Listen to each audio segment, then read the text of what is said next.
Sveiki,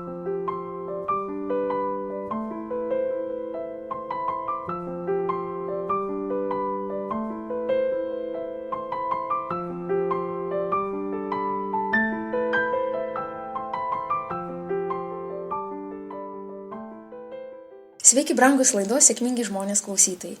Šiandien noriu Jums pristatyti Lietuvos Europos jaunimo parlamento narę, kito varianto dalyvę, Jaunojo politiko akademijos narę ir Vytauto Didžiojo gimnazijos trečiokę, kitaip sakant 11-okę, Brigitą Kavaliauskaitę. Labas vakaras, Brigita. Sveiki.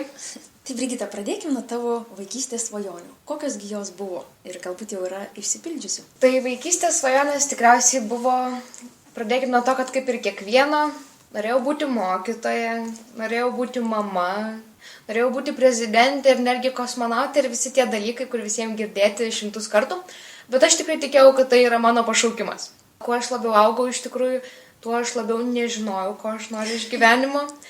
Ir kažkaip blaškiausi labiau tarp mados negu tarp to, ko aš noriu ir galvojau. Gal aš būsiu dizainerė, gal aš būsiu dailininkė. Bet galiausiai aš tiesiog nusprendžiau, kad man dar reikia palūkėti ir nors aš labai kūrybiška, aš nemanau, kad man reikėtų eiti tą meno pusę taip iki galo. Ir iš tikrųjų aš vaikystėje tiesiog labai mėčiaus tarp tų elementarių dalykų ir neturėjau nieko konkretaus, kas dabar jau būtų išsipildę, nes tiesiog užaugus atsirado naujos svajonės. Būtų galima sakyti, kad tiesiog tos naujos svajonės išsipildė. O vaikystė taip ir liko vaikystėje. Tai sakai, kad kažkokios jau išsipildžiusios yra, tai kokios išsipildė? Kai pradėjau eiti į mokyklą Vilniuje, labai norėjau įsitraukti į mokyklos veiklą. Tada norėdavau būti klasės seniūnė, kažkur eiti toliau, nors ne visada pasisekdavo būti. Dažniausiai būdavau pavaduotoja pirmus kelis metus, bet perėjus į progimnaziją, ten pasiekė tapti seniūnę. Ir galiausiai patekti į mokinių savivaldą, per kurią patekau ir į pačią mokinių tarybą. Ir tai tiesiog man padėjo įsitraukti į mano visuomeninę veiklą, į tą patį Europos jaunimo parlamentą, kitą variantą. Tiesiog visi šitie dalykai yra mano ugdymui ir manau, kad jau nuo kokios 5 klasės aš žinau, kad aš to siekiu. Aš noriu save lavinti, aš noriu bendrauti, aš noriu komunikuoti su kitomis mokyklomis, mokiniais. Ir manau, kad aš tą pasiekiau jau gan šauniai.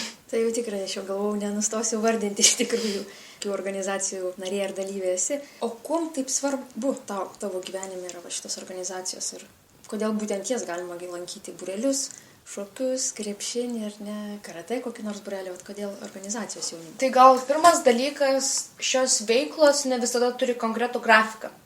Kas kartais trukdo mokiniam, nes lankant tą pačią karate, tai gali būti pirmadienis, antradienis, trečiadienis, 5 valanda ten ir ten. Šios veiklos kartais turi privalumų. Kartais tu išeini iš mokyklos, kad pamatytum nuostabų pristatymą. Kartais tu lieki mokyklai iki pat vakaro, kad padarytum nuostabų pristatymą. Bet kadangi tai nėra konkreti dienotvarkė, tu gali savo laiką planuotis pats. Kitas dalykas, tai niekada nereikia sėdėti be nieko. Aš kažkaip visada galvodavau, kad labai nuostabu yra būti su kompiuteriu bei televizoriumi, bet dabar tenka pripažinti, kad aš nežinau, kur aš dabar būčiau, jeigu ne mokinių savivalda. Nes ten aš galėjau realizuoti save, sakyti savo idėjas, nes kai tu ateini būrelį, dažniausiai pasako, tu piešk, tu lipdyk, tu šok, o ten tu ateini ir sakai, aš noriu, aš galiu ir iš viso to jie išsirenka, kur galima tave į kurią pusę pastumti, kad tu būtum naudinga ir taip tu tiesiog darai tai, ką tu nori, realizuoji save, tuo pačiu padedi kitiem. Tai tiesiog yra, mano manimu, didesnė nauda negu paprasti būreliai su daug žmonių. Kas yra konkrečiai tas moksleivių savivalda ar mokyklos savivalda? Nes man asmeniškai iš daug organizacijų žinau, bet labiau kur suaugusieji dalyvauja. Kas yra, ką jūs veikiat, ką jūs darot konkrečiai? Nes supratau, kad daug laisvo laiko, savarankiškumo ar neduoda. Ta prasme, ne tiek daug laisvo laiko, kiek savo galima ar ne pasirinkti, kaip jį paskirstyti ir visą kitą. O konkrečiai kokie darbai, sakykime, kokie rezultatai matomi? Viskas iš tikrųjų prasideda nuo klasės seniūnų bei pavaduotojų. Šiaip iš tikrųjų kiekviena mokykla turi savo taisyklės. Kai kur į mokinių savivaldą gali patekti tik žmonės esantis klasės seniūnai ar pavaduotojai. Kai kur tu gali būti paprastas moksleivis, klasėje neturintis jokių pareigų ir tiesiog norintis prisidėti. Čia vėlgi priklauso nuo mokyklos nuostatų ir taisyklių. Tai mano mokykloje visgi tam reikėjo klasės ir kai aš tapau seniūne, man tiesiog tai buvo lengvai atsidarė duris į savivaldą. Savivaldos mokiniai, jų tikslas yra išklausyti mokinių ir padėti jiem komunikuoti su mokytojais. Tai yra daryti skelbimus apie ateinančius renginius. Skleisti informaciją tarp bendramžių, jiems suprantama kalba, gestais ar žodynu, visai kaip jiem patogiau ir aiškiau.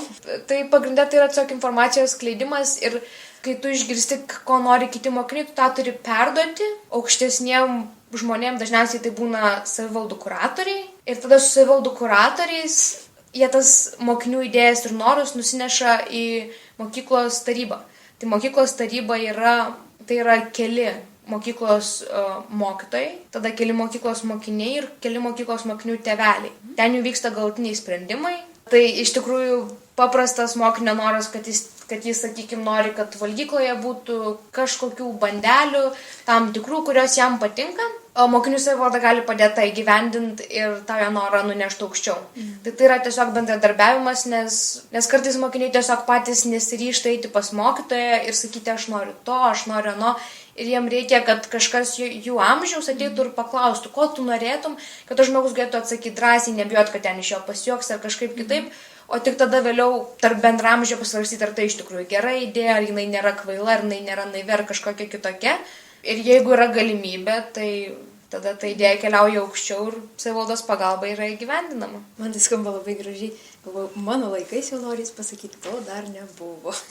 Prisimenu seniūnus, gal seniūnų pavaduotojas ar šiaip atsakingus pasišnekančius su mokytojais, bet tokių savivaldų. Man neteko dar girdėti, iš tikrųjų. Labai džiugu, kad tas Lietuvoje atsiranda, net įsitvirtina, ar ne? Įsitvirtinimas, kaip pasakius, dabar tiesiog daugelis mokyklų tai yra kaip kad privalomybė, kad būtų savivalda. Bet tai yra labai didelis, bet kad mokiniai yra nemotyvuoti. Labai daug tų visų veiklų, kurios yra be aiškaus grafiko ir tiesiog kažkas kažkaip kažkur, mokiniai galvoja, kad tai yra nuobodu, neįdomu, jie niekada neįvertina, kad, sakykime, naktis mokykloje gali būti linksma, nes kas nori būti mokykloje, kur iš tikrųjų visą savaitę mokėsi, rašė įvairius testus ir dar gavo dvejetą. Tai tiesiog reikia, kad mokinys persilaužtų ir kad jis suprastų, kad mokykla ir pamokos yra šiek tiek kitas dalykas negu mokinių savivalda, kurioje sprendžiami mokinių klausimai, problemos ir norai. Ir dėl to daugelis mokinių savivaldų yra, liūdnai pasakius, merdinčių. Kad atsirastų tas motyvuotas žmogus, tai yra sunku. Nes kai aš perėjau savo mokyklą ir patekau į savivaldą, ten jau buvo motyvuota mergina ir vaikinas. Ir tai buvo mūsų savivaldos pirmininkas ir jo pavaduotoja. Ir jie tikrai buvo motyvuoti, jie turėjo idėjų, jie norėjo bendrauti. Tačiau jų komanda dirbanti su jais buvo tokia atsipūtus, atsipalaidavus, nepriėmė to rimtai ir visus metus aš labai stengiausi tikti, kadangi aš norėjau būti ten, kur yra dabar tas vaikinas, aš norėjau būti pirmininkė savivaldos. Ir aš visus metus dariau viską, aš sėdėdavau ilgai, aš dalyvaudavau renginiuose ir aš tikrai nepamenu, kad man tai būtų buvę nuobodu ar neįdomu, ar aš kažkaip liūdėčiau, kad aš namo einu 10 vakaro ir mama susijaudinu, sako, ką galima tiek veikti mokyklai. Nes man tai slepia labai gerai ir kitais metais per rinkimus. Nors turėjau tik vieną konkurentę, tai buvo gan lengva, kadangi aš iš tikrųjų tais metais maksimaliai stengiausi. Ir buvo pirmasis balsavimas po mano kalbos, ką aš galiu, ką aš siūlau ir taip toliau. Ir tada aš surinkau šiek tiek daugiau negu pusę balsų, tačiau po to jie nusprendė padaryti antrinį balsavimą ir žmonės, kurie buvo prieš mane, išklausė kito žmogaus, visgi perėjo į mano pusę. Aš surinkau tais metais didžiąją dalį balsų ir jau atėjęs pirmininkas manęs palaikyti sakė, kad aš tikrai būsiu pirmininkė ir merginos surinkus mažiau buvo mano pavaduotoja. Ir kad ir kaip liūdna, tai mes buvome viena iš paskutiniųjų tos mano progimnazijos kartų, kuri savivaldą laikė gyvą.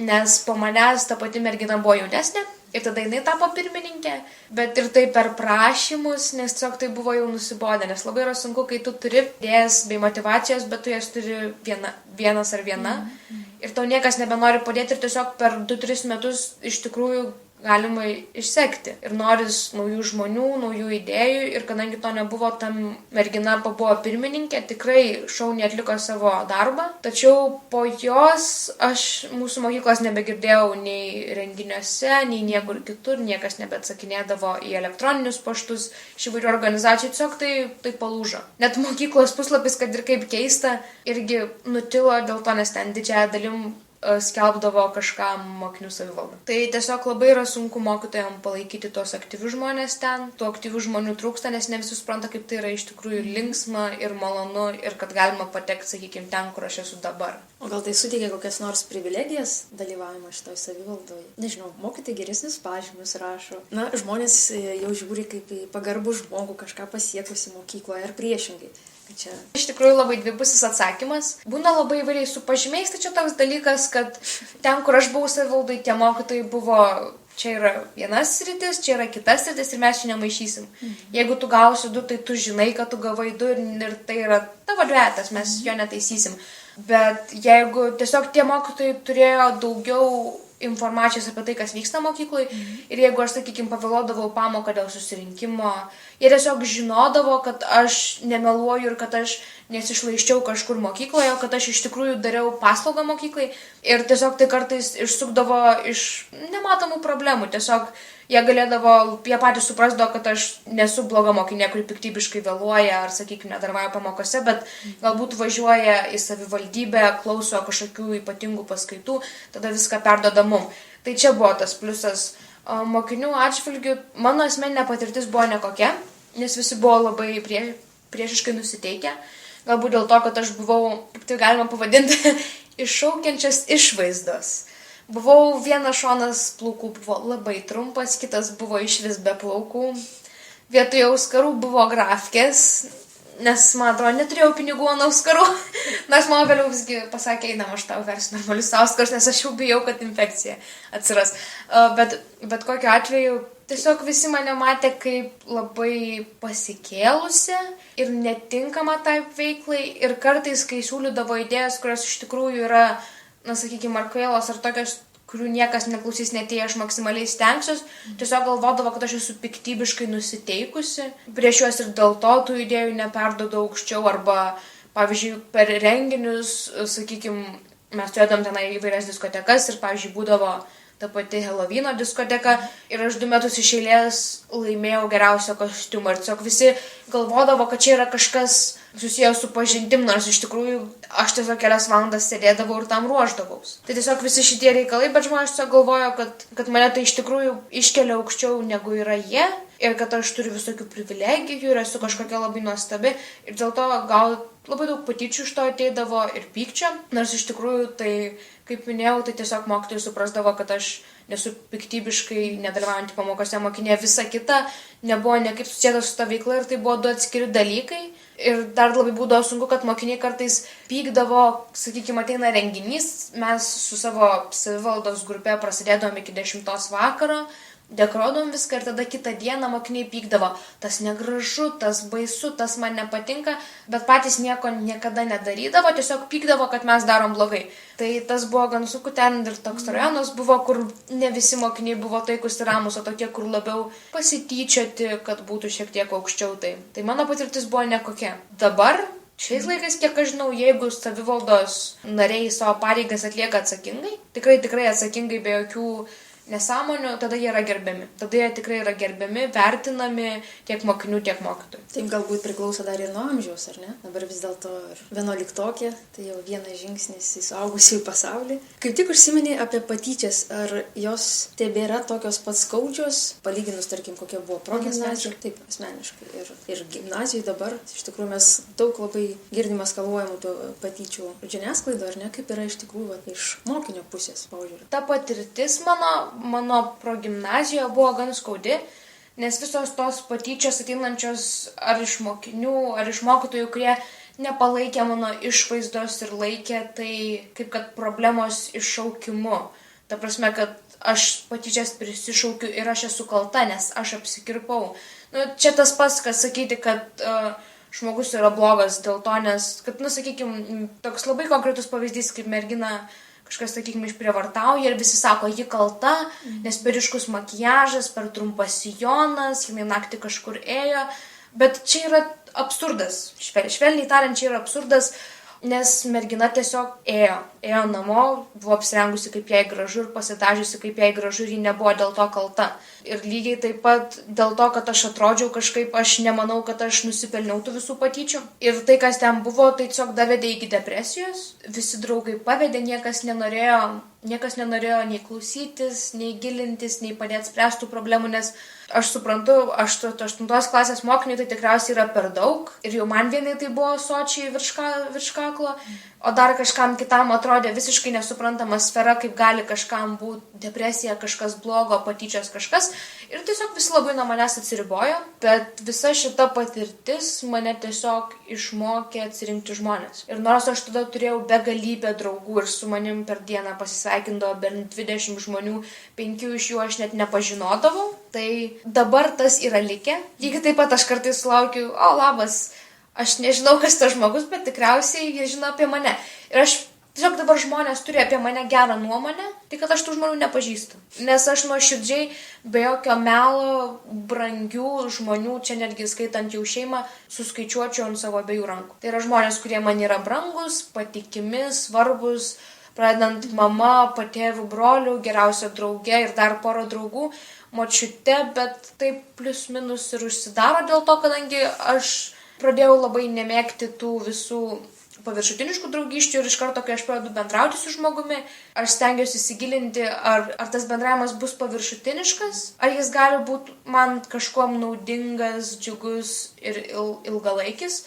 Ir aš, sakykime, dabar turiu vieną draugę, su kuria aš bendrauju minimaliai, tai yra galbūt kartą į mėnesį, gal rečiau, bet aš tuo žmogum pasitikiu. Ir jis yra mano 10-tuko sąraše. Tai tiesiog aš atsirenku tos žmonės, kurie man yra patikimi, kurie moka tesėti pažadus, saugoti paslaptis, su kuriais aš galiu pašnekėti apie bet ką, bet kada.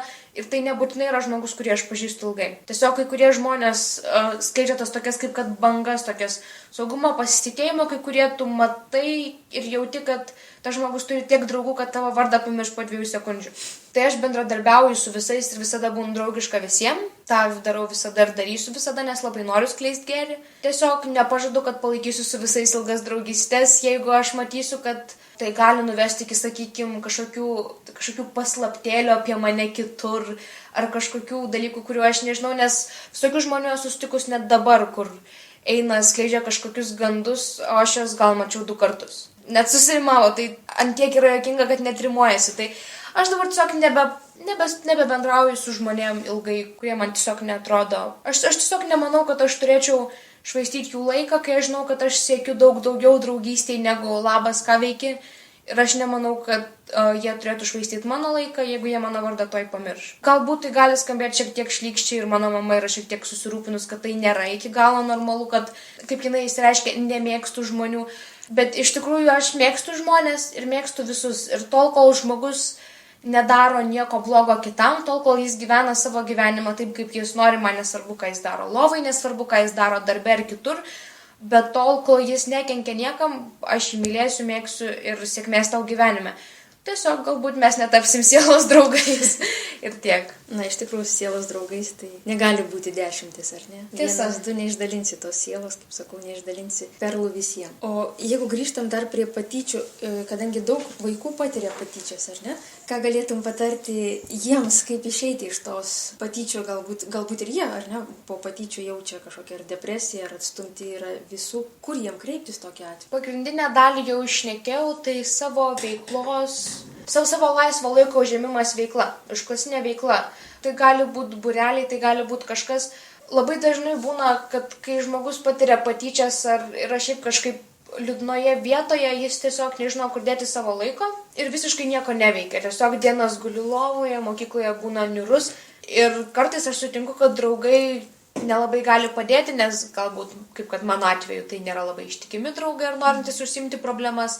Gal tiesiog kartais draugai to nesupranta dėl amžiaus ar dėl to, kad nėra to patys išgyvenę ar kažkaip kitaip, bet lengviausia yra eiti į veiklas. Sakykime, buvai mažas ir galvojai, kad nori dirbti su moliu. Ir dabar tu esi tamsioj vietoj, tau liūdna, tave žmonės nemėgsta, tu neturi kur atsisukti, šaunu susiras keramikos būrelį. Tai tiesiog būtų nauji žmonės. Ir nors ta veikla galbūt iš pradžių neatrodytų tokia maloni vien dėl to, kad pats žmogus viduje yra liūdnas, bet tiesiog nauji žmonės, nauja aplinka, nauja veikla, kuri galbūt kažkada buvo svajonė ar kažkas, tai tiesiog gali padėti užpildyti laiką teigiamam emocijom ir išstumtas neigiamas, bet čia lygiai taip pat yra ryžtas. Labai būna sunku, jeigu nepalaiko tėvai, kas yra labai svarbu. Jeigu tėvai, sakykime, nesupranta, draugai tai draugai, bet svarbiausia yra šeima. Ir jeigu šeima negali suprasti, kad sakykime, jų vaikas yra ar liūdnas, ar nelaimingas ir negali jo palaikyti, tai tada tikriausiai yra be proto sunku. Bet vienas iš šaunių dalykų, šitas yra tinkamas tokiu atveju, jeigu nėra pinigų. Aš, kai buvau jaunesnė, pas mane tie pinigai nebirėjo nei iš vieno šono, nei iš kito. Ir aš vogdavau iš senelio megztinius, netiesiogiai vogdavau, bet skolindavus. Bet esmė ta pati, kad aš nesišvaiščiau pinigais ir valgydavau batoną su majonezu ir tai buvo geriau už gyvenimą. Ir toks buvo mano gyvenimo būdas tuo metu, bet neturint pinigų visada galima savanoriauti. Jeigu nėra pinigų ant tos veiklos, ant tų būrelių, ant viso to, tai pirmas dalykas, didžiąją dalim mokinių savivaldos yra visiškai nemokamos. Ir jeigu mokykloje matote galimybę patekti į mokinių savivaldą, mėginkit tą, tai gali būti laiptelis aukščiau. Jeigu tokios galimybės nėra, mėginkit būrelį. Jeigu tokios galimybės nėra, išsiveskit į Google paiešką tiesiog savanoriauk, noriu savanoriauti, kažką tokio ir tikrai išmes įvairių organizacijų ar renginių, kur tiesiog yra ieškoma žmonių, kurie neturi kur dėti savo laisvo laiko. Ir tiesiog užsiregistruokit, tikrai ne visada jūs paims, nes kartais būna renginių, kurie būna aukšto lygio, kartais būna, kurie būna žemesnio lygio, bet tas pats elementarus maisto bankas, ten žmonių trūksta visada ir kas gali būti geriau negu pagalba kitam žmogui. Jeigu jums negali padėti jūsų draugai ar šeima ar dar kažkas, tiesiog nereikia niekada mėginti to pasukti į kitą žmogų. Kad jeigu man yra blogai, aš skleisiu tą blogumą, nes kodėl kitam turi būti gerai. Tai dėl to tam pačiam maisto banke galima blogas emocijas padėti šiukšliadėžiai, puodai, dar truputėlį druskos ir dalinti sriubą žmonėm, kurie jos neturi. Yra labai malonu matyti kitus žmonės, kurie tau šypsosi, kurie tau dėkoja. Būtent šitie dalykai vyrauja savanorystėje. Kad ir kur jūs benueisit, visur jūs būsit savo norų, dėl to jums bus dėkojama, jūs sulauksite šypsenų, jūs sužinosite naujų dalykų, jūs galėsite dalyvauti renginiuose, kurie, sakykime, yra mokami, nes dažniausiai savanoriai nors ir negali, sakykime, atsėdėti viso renginio, bet jie žino daug daugiau apie tą renginį, nes jie yra savanoriai, tai lygiai taip pat yra patirtis.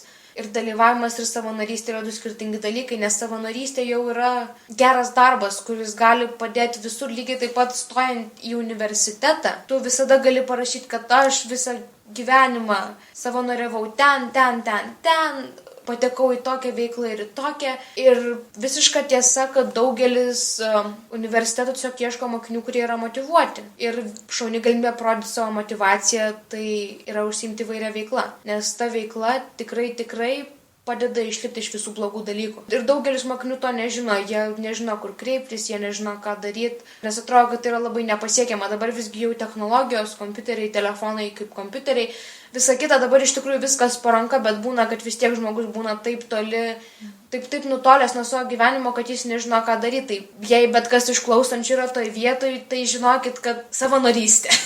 Tiesiog yra šaunu. Ir šiaip iš tikrųjų labai malonus dalykas yra skleisti tą gėrį.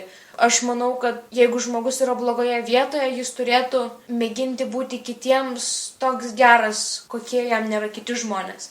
Tai yra maksimaliai tolerantiškas ir draugiškas. Ir taip turėtų būti su visais žmonėm, nepaisant rasės, darbo, draugų, asmeninio gyvenimo, ten seksualinės orientacijos ar dar kažko, visur turi vyrų tolerancija ir skleidžiant tą toleranciją, ji visada yra atgaunama atgal. Nors labai dažnai būna, kad tie žmonės, iš kurių yra tyčiojamasi, jie mėgino būti geri, jie mėgino būti draugiški, bet jie to negavo atgal. Tiesiog niekada nereikia nuleisti rankų šitoje sferoje ir po kažkiek laiko vis tiek viskas apsisuks. Ir jeigu jūs būsite geri aplinkiniam, vienaip ar kitaip tas atsilieps jums ir galiausiai jūs būsite vėl toje pačioje geroje vietoje. Gali būti, kad net geriau, jeigu niekada neužsiėmėt jokią veiklą. Čia, ponia, lozungai skamba, eikit savanoriaukit, ar ne? Ar pačiai daug teko savanoriauti ir kur konkrečiai? Galbūt labai sunku pasakyti, kur dėl to, nes mano savanorystė kartais buvo tokia paviršutiniška, kitaip pasakius, man nėra būtini popieriai, kurie sako, kad aš ten ir ten buvau, aš tiesiog galiu savanoriauti. Ir tiesiog būna, kad aš pamirštu pačias organizacijas ar kažką. Vien dėl to, nes aš ateinu, aš savanoriauju, bet man tai labai greit išgaruoja, nes tai tampa vis labiau tai, ką aš noriu daryti. Tai nėra kažkas, ką aš noriu daryti tam, kad galėčiau pasigirti, o labiau tai, ką aš darau. Tai kur aš savanoriauju, gal yra truputėlį sunkiau pasakyti, bet kelias vietas vis tiek įvardinsiu. Porą metų iš eilės važiuoju į Trakus su Šventų Jonų bažnyčia į šypsenų šventę. Nors šiaip pati esu ateistė, bet man tas visiškai netrukdo. Tai vat, čia taip pat galima dadėti, kad nepaisant ten religinių kažkokių pažiūrų, vis tiek galima prasidėti prie labai nuostabių vietų, nes tie žmonės, su kuriais aš susibendravau Jonų bažnyčioje, tai jie yra tokie nuostabūs ir tokie draugiški ir tokie tolerantiški, kad visiems tiesiog yra nusispjauta, ar aš tikinčioji ar ne, nes vis tiesiog nori skleisti tą gėrį. Tai vėlgi, ten tiesiog mes iš tikrųjų mėgam tokiam aplūžusiam namelėje pa žmonės, kurie mus tiesiog priimas ir lygiai taip pat savanoriškai. Mums pakloja visiems lovos dideliam kiekiu žmonių ir mes tiesiog naktį kepame šašlykus. O visą dieną padedam žmonėm, piešiam su mažais vaikais, dalinam užkandžius vyresniem ir jaunesniem, vedam renginius, darom plakatus ir tiesiog padedam pravesti visą renginį. Kada vyksta tas renginys? Jeigu aš neklystu, tai būna rugsėjai. Kiekvieną rugsėjai. Žinau, kad tikrai būna rudenį, bet arba rugsėjai, arba antrą rudens mėnesį, tai tikrai. Viena iš didžiausių savanorysčių, kurią aš galiu pasiūlyti bet kam, gali pirmą, kaip pasakysiu, skambėti labai tolimai ir neįmanomai. Tai yra kelionė į Prancūziją. Pirmos mintis galėtų būti dideli pinigai.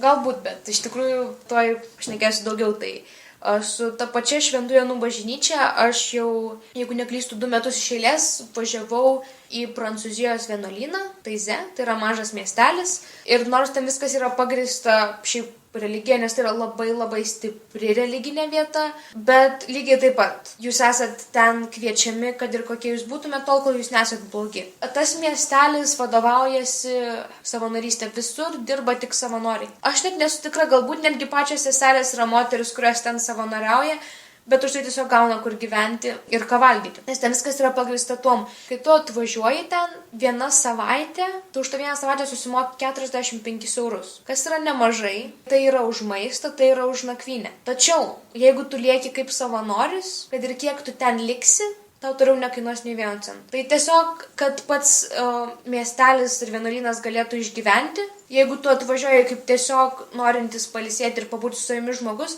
tai visgi pasibuvimas ten savaitėje kainuoja 45 eurus. Tačiau jeigu tu nori likti kaip savanoris, kas lygiai taip pat turi būti patvirtinta visų aukštesnių žmonių, jie turi pažiūrėti, ar tu tikrai esi tam pasirengęs, ar svarbiausia, tau turi rūpėti savanorystė. Ir kai tu ten atvažiuoji kaip savanoris, tu turi būti save padėjęs šiek tiek į šoną ir pasakęs, kad dabar aš noriu daryti gerą kitiems, o ne ieškotis naujų draugysčių, naujų pažinčių, naujų istorijų ir kažko.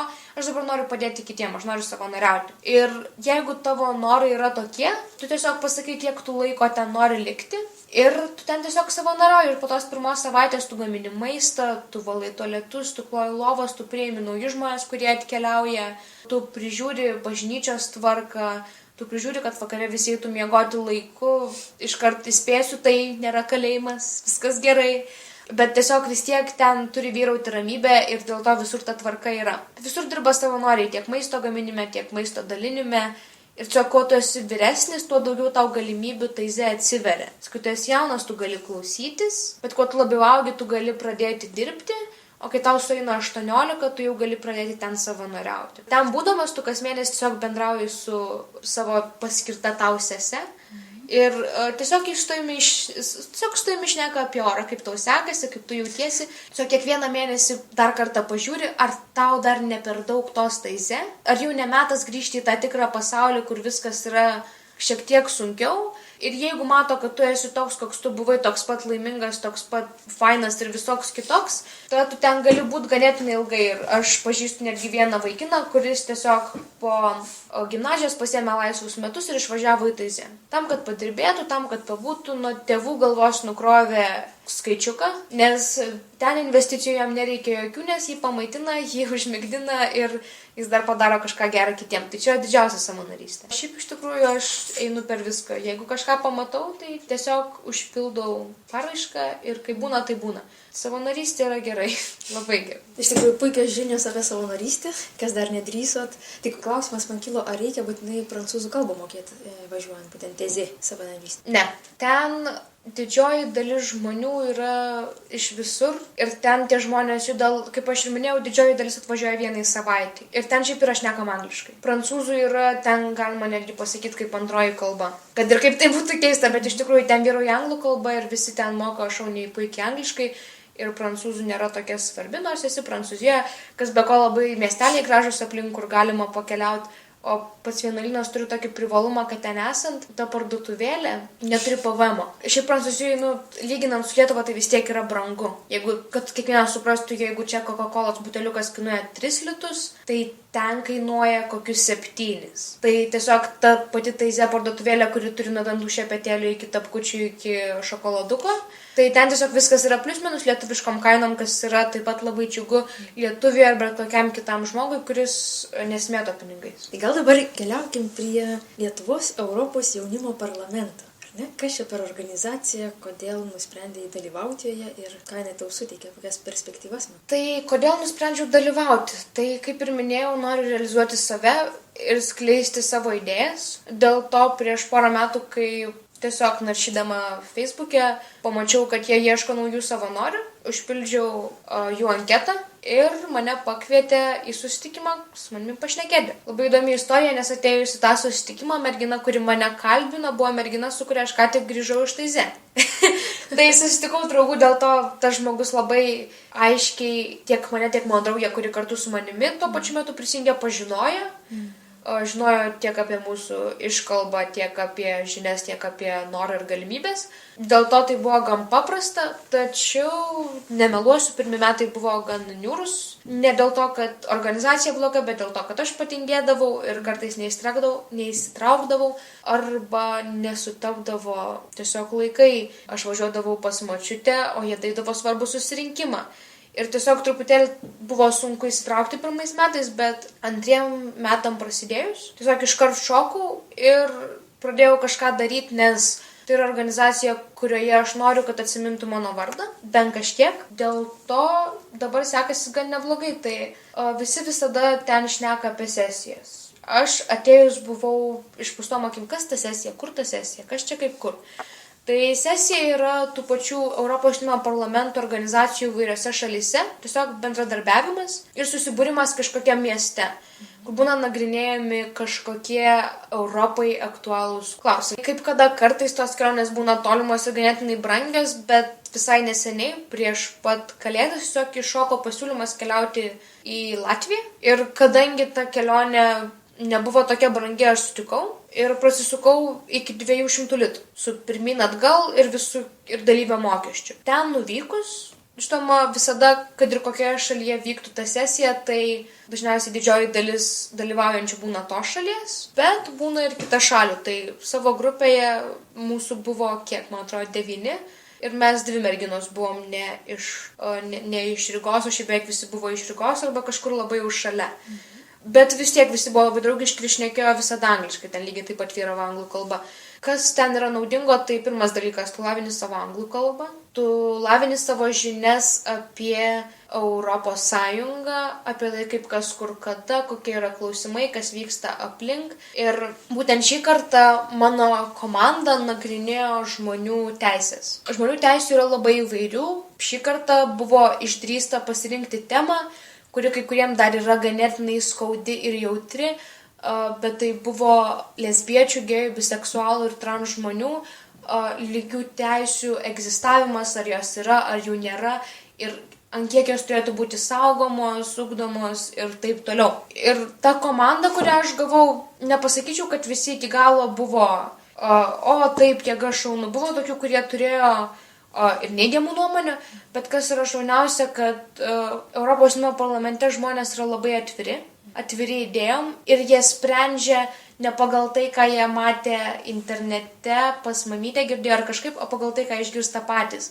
Reiškia, jeigu yra dvi nuomonės, beveik visada tavęs paprašys argumentuoti jas abi ir tada žmogus apsispręs, kas yra labai malonu, nes per tas 3 dienas šalia Rygos mes pakeitėm labai daug nuomonių, taip pat patys sužinom labai daug, paneigėm labai daug gandų, kad pavyzdžiui, labai daugelis galvoja, kad tie, kurie pavyzdžiui yra gėjai, kad tai yra jų pasirinkimas. Arba, kad, sakykime, žmogus gimė būnamas vaikinu, bet tiesiog augdamas pradėjo keisti save ir eiti labiau į mergaitišką pusę, drabužiai, visą kitą operacijos. Lygiai taip pat, kad tai yra kažkoks pasirinkimas, kažkoks noras, tai nėra kažkas, su kuo žmogus gimsta. Tai ten būnant visgi teko iki galo įsiaiškinti, kad lygiai taip pat kaip vieni žmonės yra juodaodžiai, kiti azijiečiai, kiti baltodžiai ir taip toliau, lygiai taip pat kai kurie žmonės yra gėjai, kai kurios merginos yra lesbietės, kai kurie žmonės yra biseksualūs ir kai kurie yra trans. Tai buvo labai malonu pagaliau iki galo sužinoti, kad tikrai čia yra gandas ir kad toks, koks tu gimei, toks tu ir esi. Lygiai taip pat daugelis žmonių galvoja, kad tai yra užkrečiama liga. Kad jeigu tu prisiliesi prie tokio žmogaus, tu iškart tapsi tuos bendruomenės, net ne bendruomenės, kokia netgi kaip kad sekta priima, maždaug, kad tu tapsi nariu ir tave ten paaukos gėjų dievam. Aš nežinau, mes iš tikrųjų girdėjom labai įdomių idėjų iš žmonių, kurie yra netolerantiški ir neturintys pakankamai informacijos. Ir mūsų tos sesijos tikslas buvo skleisti informaciją, teisingą informaciją, kas buvo svarbiausia. Ir viskas vyksta taip, kad pirma diena tai yra mūsų susipažinimas, komandos, tai kuris sakant, team buildingas. Antra diena yra temos nagrinėjimas. Ir galiausiai mes turim pasidaryti tos temos problemas ir problemos sprendimus, turėti visus faktus ir viską. Tada viskas yra patikrinama, tai yra darbas vykstantis per naktį, kai visą naktį mokiniai mokosi tai, ką jie sakys, mokosi tai, ką jie žino. Ir tada vyksta generalinė asamblėja, skamba labai rimtai, bet taip ir yra. Visi susėda į labai maloniai skamba, bet taip ir jautiesi į mokinių seimą, sėdi didelėje salėje ir tu iš tikrųjų esi svarbus. Ir kiek visi pristatinėja savo temą, vyksta pristatymas, tada vyksta klausimai dėl kažkokių neaiškių pateiktų faktų ar kažko, tada vyksta tas vadinamasis atsikirtimas, kai tu turi pagrįsti savo nuomonę, ne nuomonę, bet faktus ar tas problemas, kurias tu iškėlei. Ir galiausiai vyksta balsavimas, kiek žmonių yra už, kiek yra prieš, tai galiu pasigirti, kad mes surinkome didesnę dalį negu pusę teigiamų balsų. Dėl to mūsų visos problemos ir viskas praėjo ir šios yra svarbios ant tiek. Tačiau vienas iš labai unikalių dalykų, kad kai kurie žmonės nenori klausytis. Netolerancija yra tokiame aukštame lygyje, kad jiem užsikemša ausis ir viskas. Ir nors mūsų lape buvo aiškiai surašytos problemos, sprendimai bei faktai, viena mergina atsistojus paėmė ir pasakė labai tiesiog daug nesąmonių vienoje vietoje. Dar verta pridurti, kad prieš užduodant kažkokį klausimą ar papeikimą kitai komandai, tu turi pasitarti su savo vadovu. Tai ta mergina to nepadarė, tiesiog drąsiai atsistojo, iššoko iš komandos ir pasakė, kad jeigu bus sukurta kažkokia platforma, kurioje bus skelbiama įvairiomis kalbomis informacija ir teisingos žinios apie tą visą bendruomenę, kad daugiau žmonių taps gėjais. Tada sekantis dalykas, ką jie pasakė, kad vaikai, kurie bus įsivaikinti tos bendruomenės, taps irgi arba gėjais, arba lesbietėm, arba dar kažkom. Ir galiausiai jinai pasakė, kad tai yra užkrečiama liga. Ir tiesiog žmogus sugebėjo pasakyti 3 dalykus, kurie aiškiai yra pasakyti ir kurie tiesiog nebūtų praėję patikros, jeigu jie būtų melas. Tai buvo vienas iš įdomiausių atsikirtimų, nes tiek drąsos aš neturėjau atsakinėdama žmogui, kuris taip apsijuokė pats ir apjuokė komandą, kurioje buvo mano geriausia draugė ir taip pat didžioji dalis komandos jos visiškai nepalaikė, bet neturėjo kur dėtis, nes jie jau stovėjo, jie jau šnekėjo. Tai buvo iš tikrųjų visiškas, tai tapo tiesiog pajuokos objektu, nes ta mergina po to tiesiog patys žmonės paėmė ir tiesiog pradėjo taip, ne tai kad tramdyti, bet klausinėti, ar tu skaityti nemoki, nes tai tokių vis tiek žmonių pasitaiko, bet Europos jaunimo parlamente visgi yra diskutuojamos labai svarbios temos Europai ir galima labai daug sužinoti ten. Taip, aš trumpam noriu tiesiog pertraukti. Gal galėtum trumpai ir atsakyti tuos 3, jos, kaip tu sakai, nesąmonės įvardintas ar ne, nes aš manau, kad kiekvienas, didžioji dalis mūsų visuomenės taip mano. Galbūt jinai pasakė kaip po nesąmonę, nes tu daug ką išmanai, turi tų žinių, o mes vargšai neturim vis daug. Neišprusę esame, kaip ten bebūtų. Tai keliais žodžiais gal nereikia rėžti tos pilnos kalbos, kokie buvo, bet argumentuotai į tos 3. Argumentuotai. Pradėsiu nuo to, kad ir aš visko iki galo nežinojau ir tų faktų man irgi reikėjo, kad aš būčiau tikra. Tai pirmas dalykas, seksualinė orientacija ar lyties identifikacija yra nepasirinkimas. Tai yra kažkas, su kuo žmogus gimsta. Ir tai iš tikrųjų jau užbraukia labai daug dalykų. Tai yra, kad jeigu tos bendruomenės žmonės įsivaikins vaiką, jeigu tas vaikas gimė mylintis tenai priešingos lyties žmogų, arba jeigu jis gimė vyru ir nori būti vyru, jis toks ir bus. Ir jį auginantis tėtis ir mama, ir ta mama negalės padaryti jokios įtakos, dėl to, nes tas žmogus toks yra ir jis toks ir bus. Sekantis dalykas, tai platforma įvairių kalbų, kurioje žmonės galėtų rasti visą tą informaciją, yra reikalinga tam, kad nenutiktų tokių kvailų įvykių, kaip kad kai viskas yra pateikta, bet žmonės vis tiek klausia, vis tiek netoleruoja ir vis tiek nepalaiko. Tai tam, kad tiesiog viskas būtų prieinama vienoje vietoje, nes nėra jokios konkrečios vienos svetainės, kaip kad, pavyzdžiui, jeigu nori su kažko susisiekti, tu žinai, kad tu tikriausiai eisi į Facebook. Visa LGBT bendruomenė, jie neturi vienos konkrečios svetainės, dar kuri būtų su daugelio kalbų. Ir sekantis dalykas, tai jinai šnekėjo apie įvaikinimą, kad tai yra nenormalu ir nesveika ir visa kita. Nors iš tikrųjų, kadangi tos bendruomenės žmonės tiek daug kovoja ir tiek daug metų, kad jie turėtų lygias teisės, jie taip pat ir turi išlaikyti, kaip kad pasakyti, didesnį testą. Jie turi gyventi daug geriau, būti daug labiau tinkama šeima negu vyro ir moters šeima. Dėl to tie vaikai beveik visada patenka į maksimaliai gerai gyvenančias šeimas, dėl to jie gauna gerą išsilavinimą, jie gauna visą reikalingą meilę. Ir svarbu paminėti, kad visada yra geriau gyventi šeimoje, negu gyventi vaikų namuose. Dėl to tie žmonės lygiai taip pat užauga, jie tiesiog užauga laimingi, jeigu jie turi mamą ar mamą, tėtį ar tėtį, ar mamą ir tėtį. Tiesiog šeima yra svarbu, tai tiek. Iš tikrųjų, aš tai laukčiau tos platformos, nes tikrai būtų be galo įdomu pasiskaityti, sužinoti daugiau, nes labai gerai pastebėta, kad daug yra informacijos, bet kol jinai yra nesurinkta, ar ne, tai mes pasiklystame. Jo. Tai iš tikrųjų yra taip.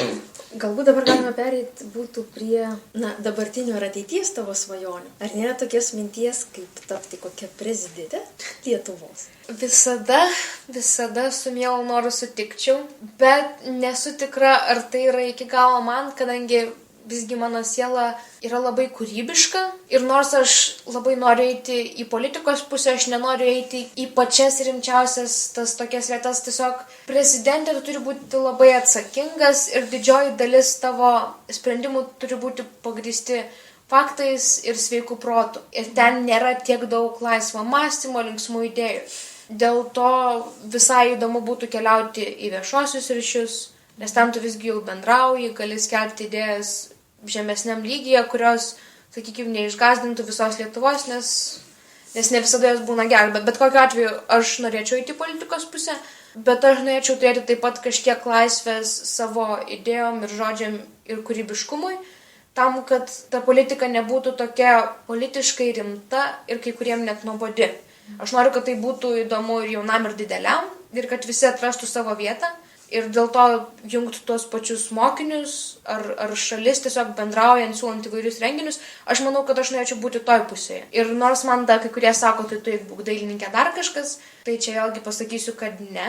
Dėl to, kadangi nors aš visko sugebu po truputį ir rankdarbiuose esu paskendusi ir tikrai turiu talento tiek ten, bet aš nemanau, kad tai visgi yra galutinis mano pašaukimas, nes kad ir kiek aš puodų nulipdyčiau, aš tikriausiai negaučiau tiek daug galimybių šnekėti, komunikuoti ir skleisti savo gerų idėjų, kiek aš gaučiau politikui. Dėl to aš noriu eiti į politikos pusę, bet pamėginti ją eiti taip, kad aš galėčiau pasiimti savo kūrybiškumą kartu ir gaučiau tai, kas yra naudinga man iki galo ir tai, kas gali būti naudinga ateities kartom. Konkrečių svajonių čia taip bendra vizija, aš įsivaizduoju. Bendra vizija. O kokios konkrečios gal svajonės yra?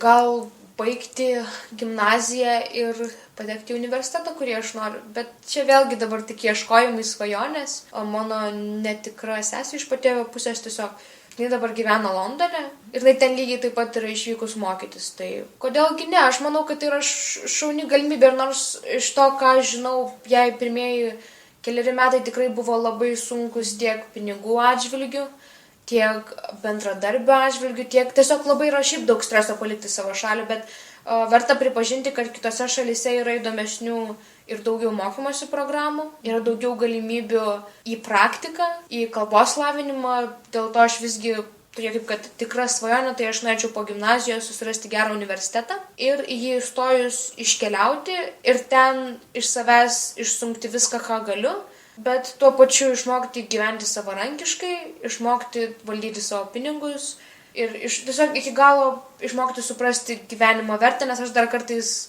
gyvenu labai atsipalaidavus ir iki paskutinės sekundės nesu tikra, ar aš jau turiu imtis už galvos ir bėgioti ratukais, ar dar galiu gulėti lovui. Nors aš pilnai suvokiu, kad nei saulytės, nei drugeliai manęs laukia toj kitoj šaly pradžioj tikrai, bet aš manau, kad jeigu aš tikrai sieksiu, ko aš noriu, tai manau, kad tai bus puiki pradžia. Tai tikriausiai bus puiki, bet skaudi pradžia, nes aš šiaip ganėtinai esu priklausoma tiek nuo mamos, tiek nuo visos šeimos, tiek nuo aplinkinių, bet dėl savęs, kodėlgi ne. Taip pat galbūt verta pripažinti, kad nenorėčiau keliauti viena, nes visgi man viena yra sunku susidoroti su stresu ir aš visada noriu turėti žmogų šalia. Tai kadangi su savo drauge, su kuria susipažinau progimnazijoje ir tai yra vienintelis žmogus išlikęs iki dabar, tai kadangi mes abi pradėjome eiti į savivaldą ir mūsų tiesiog interesai ir norai dabar yra labai susitapatinę ir net 10 klasėje, kai mes rinkomės dalykus individualiai, bet atnešėm savo lapus, jie buvo identiški. Ir nors visi tyliai juokėsi, kad jūs darot, ką daro kita, ir man pačiai iš tikrųjų yra labai kartais šiokinga, nes mes ir šnekam vienodus dalykus ir surandam vienodus renginius, bet taip jau yra, kad mes visgi esam du individualūs žmonės, kurie tiesiog sujungia savo idėjas. Tai taip pat norėčiau pasiimti, jeigu viskas klostysis kaip klostos, žmogų su savimi, kad man tiesiog būtų saugiau, kad aš galėčiau turėti dalį Lietuvos ir dalį to saugumo su savimi. Tada, manau, viskas tikrai būtų super, nors palikti šeimą visgi būtų liūdna. Kitas galbūt artimas tikslas tai yra išsilaikyti teisės. Tiesiog mokykla turiu šaunų pasiūlymą jas išsilaikyti už per pusę, jeigu ne 3 kart pigiau. Tai pradėsiu mokyti istoriją ir jeigu viskas bus gerai, tai tikiuosi iki 12 klasės jau mokėti vairuoti, galbūt tik žaislinę mašiną, nes tiek pinigų nėra, bet noriu tą susitvarkyti tol, kol neatėjo 12 klasė, egzaminai, o galiausiai, jeigu taip nutiktų, ir iškeliavimas, kas mane tikriausiai apribos ir keliem metam man tą galimybę išmokti vairuoti uždarys, o aš visgi manau, kad mokėjimas vairuoti yra labai svarbu. Drąsiai važiuoti į užsienį, aš manau, kadangi pačiai teko keliauti ir nemažai, iš tikrųjų, bent jau man asmeniškai, taip, nostalgija atsiranda, man po 6 mėnesių, tikrųjų yra kažkoks stebuklingas laiko tarpas, 6 mėnesiai viskas tvarkoja, 6 mėnesiai ir 1 diena ir aš jau noriu namo. Tai, aišku, grįžti nebūtinai užsibūti, bet ar pati įsivaizduoji, kad norėtum tapti, pasaulio pilietė, ar tiesiog pasisemsi, kaip sakai, išgręši save visą, ką gali ir pasimsi, aš įsivaizduoju viską, ką gali ir grįši į Lietuvą, kokia yra vizija, ar dar nesiekė? Tai priklausomai nuo galimybių, šiaip iš tikrųjų tikslas visada atstovauti Lietuvą, tai nes tai vis tiek yra mano šalis ir kad ir kur aš bebūsiu, tiesa, jeigu aš matysiu daugiau perspektyvų likti kitoje šalyje tiek algos atžvilgių, tiek pragyvenimo ir viso kito, tai nemeluosiu ir nesakysiu, kad aš tikrai grįšiu į Lietuvą, nes aš to nežinau. Tačiau jeigu jau taip nutiktų, kad aš ją negrįžčiau, tai tikrai norėčiau atstovauti mūsų šalį ir garsinti būtent ją, padėti jai ir aš norėčiau, kad tai būtų mano prioritetas. Net jei aš būčiau Anglijoje, Norvegijoje ar kažkur kitur, tai vis tiek būtų Lietuva, nes tai yra mano šalis ir vienaip ar kitaip aš skleisčiau tiesiog mūsų šalį per kitas šalis, kad mes nebūtume tokie maži, kokie esam žemėlapio atžvilgiu. Tai iš tikrųjų nuostabus svajonės, tikslai. Laidai einant į pabaigą, gal galėtum dar kažką apie save tokio įdomaus papasakoti? Tai gerai, vienas dalykas, jeigu visgi šitą išgirs mano kito varianto draugai, tai juos labai nustebins. Taigi visiems pasakoju ir šneku apie savo geriausią draugę, su kuria būnu visur, dėl to, nes mūsų interesai yra panašus. Tai labai įdomus faktas, ta mano geriausia draugė Nors niekas to nežino, su manimi lanko tą patį kitą variantą. Ir aš ją pažįstu labai gerai, tiesiog niekas nežino, kad aš ją pažįstu labai gerai. Tai vėlgi mūsų tikslas yra pažinti vieną kitą iš šono. Tai reiškia, kad jeigu ji turės kažkokių idėjų, su kuriuom aš realiam gyvenime nesutinku, aš tą galėsiu drąsiai pasakyti ir nieks net neįtars, kad aš iš tikrųjų viską, ką jinai sako, jau žinau mintinai. Ir lygiai taip pat, nors mūsų norai yra panašus, mes visada stengiamės per įvairias veiklas nuvykstam kartu, bet atsiskiriam. Tam, kad mus pažintų individualiai, iki šiol buvom nepažįstamos, tam, kad ją pažintų kaip ją, o mane pažintų kaip mane. Ir kad mes būtume du žmonės, o ne vienas žmogus, nes tikriausiai baisiausias dalykas yra, kai tave su kažko sutapatina. Tai čia maža paslaptėlė, jeigu kažkas išklausys, tai va, aš Emiliją pažįstu senai. Taigi, kitas dalykas labai džiugus, tai prieš kelias dienas nusipirkau su savo draugais bilietus į priekį ir atgal į Berlyną. Tai vasara šiek tiek suplanuota, 3 naktim ir 4 porom keliausim į Berlyną, nes svetainė, per kurią pirkom bilietus, ten visada pirmi 5 bilietai būna tik 10 litų. Ir jeigu esi pakankamai gudrus ir ten iš tikrųjų reikia strategijos. Jeigu turi strategiją, tai tos bilietus leidžia pusei metų į priekį, tai jeigu atsisėdi 12 nakties ir sugebi suskaičiuoti sekundės, tai gali pasisekti kažkur nukeliauti labai pigiai. Tai mums pasisekė, turim 4 bilietus į priekį, 4 atgal, mokam tik 80 litų ir galiu labai pasidžiaugti, kad vasarą keliausiu su draugais, jau be mamytės, į Berlyną, kas visada yra džiugu, lygiai taip pat kaip ir Taize, labai malonu atitrūkti nuo tėvų, aš visada noriu jiems viską pasakoti, bet tuo pačiu ir malonu daryti kažką pačiam. Tai čia toks dalykas. O šiaip kas dar įdomesnio, tai turi šinšilą. Ir jo vardas Kivis. Tai iš tikrųjų tiek. Labai džiugu baigti mūsų pokalbį šią linksmą gaidą, ar ne, su šinšilu. Iš tikrųjų, vainikavo mūsų pokalbį šinšilas. Iš tikrųjų, tai tikrai labai ačiū už dalyvavimą laidoje. Iš tikrųjų, lenkiu galvą dėl dalyvavimo narystės ir organizacijose, ir savanorystėj. Ir, na, aišku, tas kitas variantas, labai netgi negirdėtas dalykas, kai 2 draugės ateina ir išsiskiria, jau čia man kaip filmo epizodas. Galbūt kada nors. Naudinga. Naudinga, aš tikiu, kad naudinga iš tikrųjų. Ir linkiu iš viso širdies, kad išsipildytų tos svajonės, tikslai ir kad užaugtų dar didesnės svajonės, kurios taip pat išsipildytų, nes svajonė gena svajonė iš tikrųjų. Labai dėkoju, Brigita, linkiu viso ko geriausio ir taip pat kviečiu visus klausytojus drąsiai kaip Brigita ateiti, susitikti su manimi, draugiškai pabendrauti, pasidalinti savo gyvenimišką patirtimi. Tad rašykit man į marija.gloria.luksa@gmail.com. Marija Glorija rašykite be j raidžių ir susitiksime su jumis. Likite laimingi.